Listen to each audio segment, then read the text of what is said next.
My truth is that I understand the complexity of our lives and that we don't just get to hold any one identity, and our identities can't be determined from the outside. They have to be determined by us.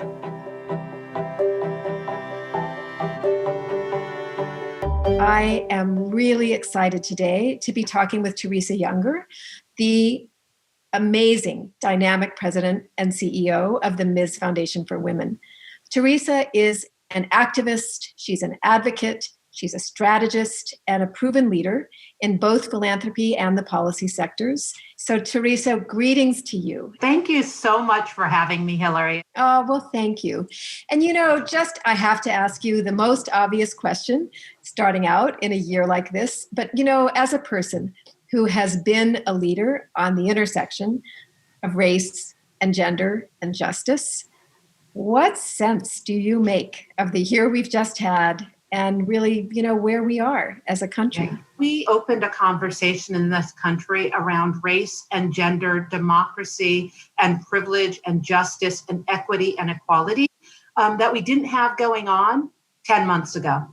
And now we are seeing philanthropy hold those conversations, education hold those conversations, corporations hold those conversations in ways that I don't think we would have gotten to if we had not reached a crisis moment. At the Ms. Foundation, the work that we are trying to do is to lift up women and girls of color, because we know their brilliance is sitting and just needs to be recognized. In the United States, we know that Black women have been in the forefront of every single social justice movement this country has seen. And We've been in the forefront and behind the scenes all at the same time. And I think only more recently, and I think as a reflection of where we are right now in this moment in time, are we really getting to lift up and see the names of where Black women's leadership has been directly impacting this country, its vision. Let's talk about that, because you really have centered those women at the center of the Ms. Foundation. You all issued such an important report, that Pocket of Change report, Your statistic was that of the $66 billion given annually in philanthropy every year in the United States, half of 1%, those organizations led by women of color, Black women, which is astonishing. And it's hard to let the sector off for a rhetoric around supporting the leadership of women of color with statistics like this. So tell us, what you see and what went into that report. Wow. So I came to the Ms. Foundation about 6.5 years ago. The Ms. Foundation has for a long time centered the work of women and girls of color. They were not public about it. They were not vocal about it. And when I stepped into this role, one of the things I said is we have to actually tell our own story more effectively. And we have to be bold and intentional and unapologetic about who we are doing this work for. Because in the pool of inequality, we only have so much we can do. Mm-hmm. And drop our pebble over women and girls of color and let the ripples affect everybody else, because we believe those are the most marginalized in our society. I started asking people, what do you think? How would it look if we centered women and girls of color? And philanthropy at the time was not so receptive.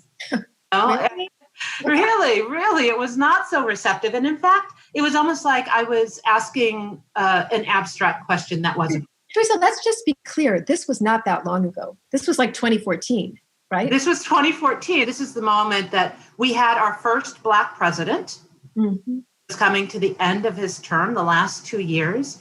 And, everybody looked at the Ms. Foundation and the legacy and me coming in and said, well, what are you going to do?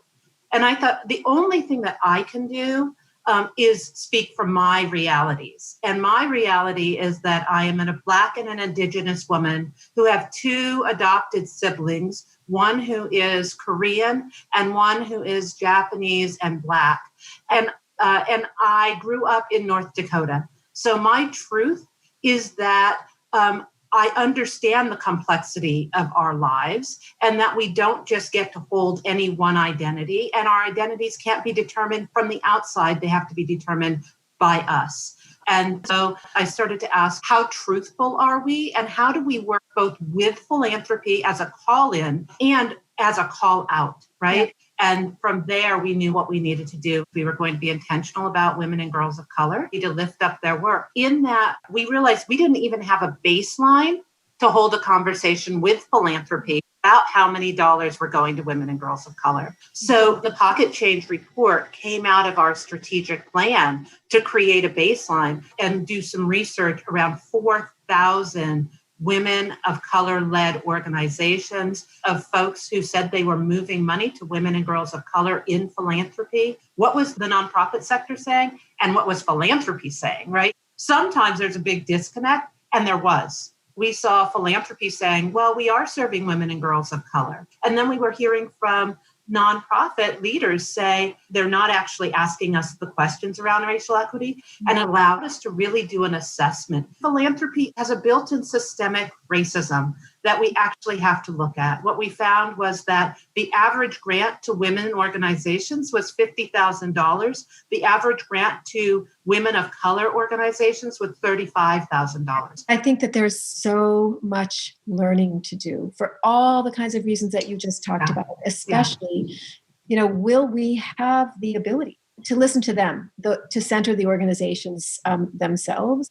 And I think that's going to be a really challenging journey for philanthropy. You Absolutely. have this very unique identity as both a fund giver and a fundraiser. What would you lovingly say to the foundations from which you raise money? What should we know that we don't know? We have to understand that philanthropy is still built in a capitalistic model. Patriarchal model. We have to look at what the measurement is going to look like, not over 3 years, but over 7 or 10 years. Philanthropy can be a fickle friend. We need philanthropy to stay with the movement building, with women and girls of color for a long time, not just in the hot moment, not just while we have a vice president-elect who's a woman of color. Hey, we need to look at this over a lengthy period of time, and we need to reconstruct what our measurements of success really look like. One of the conversations that I continue to have with philanthropy is, what are you trying to do? And how much true risk are you willing to take? And risk as defined by who? It is generational work. It's not common for foundations to be very long-term partners. And I think we've got to really call that question. What are we trying to do? And what are we trying to do is going to take long-term trusting relationships that we don't get to come in and out of. I want to ask you a last question, which is a completely different kind of question. Okay. I read something you wrote in which you had this powerful, beautiful sentence where you talked about, the nature of the work we're called to do and the work of justice requires you being uncomfortable, learning to become comfortable with discomfort and with making other people uncomfortable. So for you, right now, as a leader in your work, where are your places that you feel most uncomfortable? I don't sit in a place of uncomfortableness about philanthropy, but I do still sit in a place of being uncomfortable around money. And because it's nothing I was raised with, so to be in a conversation about money, particularly because it's a determiner for judging other people, how much money they don't have, what they're doing with their money, and the idea of asking white people for money for women of color, because it puts me in the position to have to justify the work of my sisters. I'm also learning how Ms. really does need to sit in the role that bridges not just philanthropy and the nonprofit sector, but how do we bridge the conversation around women of color and white women? How do we continue to bridge a conversation around gender equity that actually pushes feminism to be more inclusive of trans and gender non-conforming folk?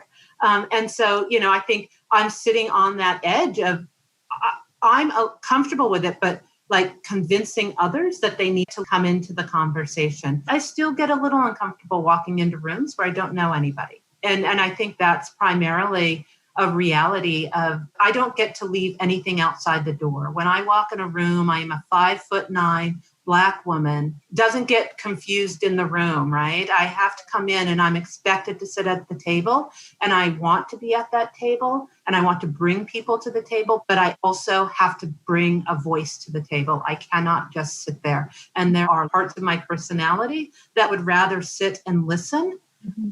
But I actually have to be able to ask the question. And sometimes asking the question is uncomfortable because it will make somebody else uncomfortable. I think the things you describe are such powerful gifts. I mean, that is a really hard set of things to span. But I think, you are describing the kinds of discomfort and the kinds of resolve to just stay with that are really what make progress possible. And we're so lucky to get to partner with you, Teresa, and learn with you and learn from you. And I just want to thank you so much for making the time for a conversation like this. It's really a gift to connect with you. Thank you. That's wonderful. Thank you so much. It's been great. Thank you.